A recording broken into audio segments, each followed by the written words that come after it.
समुद्री तूफान बिपरजॉय के कल साहिल से टकराने का खदशा है। बलोचिस्तान हुकूमत ने इमरजेंसी का नफाज तो कर दिया, लेकिन साथ ही साथ हब और गदवादर समेत मुख्तलिफ साहिली इलाकाजात में कैंप्स कायम कर दिए हैं। कोशिश की जा रही है कि वहां से लोगों की महफूज नकल मकानी को मुमकिन बनाया जा सके। हमारे साथ मौजूद है डॉन न्यूज के रिपोर्टर इस्माइल सासोली, उनसे जानते हैं। इस्माइल, बताइएगा, आप मुसलसल हमें अपडेटेड रखे हुए हैं सारी सूरत हाल से। इस वक्त क्या मंजर देख रहे हैं आप, और जो कैंप्स हैं वहां पर क्या सूरत हाल देख रहे हैं?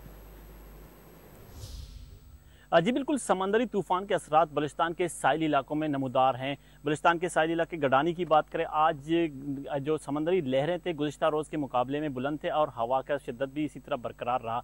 इसके हवाले से यहाँ पे इंतज़ामिया की जानिब से इंतज़ामात किए गए हैं। 2 रिलीफ सेंटर्स बनाए गए हैं जो गडानी शहर में हैं। 2 रिलीफ सेंटर्स हैं और इंतज़ामिया का कहना यही है कि कल जो मुतवक्का तौर पर कहा जा रहा है कि पाकिस्तानी साहिली इलाके में जो समंदरी तूफ़ान टकराना है उसके बाद जो असरात होंगे, तो इसके बाद लोगों का नकल मकानी का भी जो अमल है वो शुरू किया जा सकेगा। अब गडानी का इलाका अब्दुल्ला डगारजई है, जिसका जो 2 रोज़ से ज़मीनी राब्ता मुनक़ता है, ताहाल बहाल नहीं हो सका है, मगर इंतज़ामिया की तरफ से कहा है कि हम कोशिशें कर रहे हैं। जबकि हम बात करें ओड़माड़ा की, ज़िला गवादर के इलाके ओड़माड़ा के देमीज़र इलाका है, जिसमें आज तीसरे रोज़ भी वहाँ पानी दाखिल हुआ है। ज़िला इंतज़ामिया का कहना है कि वहाँ तकरीबन 400 से 500 लोगों की आबादी है। उन्हें मुतबादिल जो मकानात हमने तय किए हैं, मकामात, वहाँ उन्हें मुंतकिल करने के लिए इंतज़ामात भी किए जा रहे हैं। कल से इनके नकल मकानी का अमल शुरू होगा।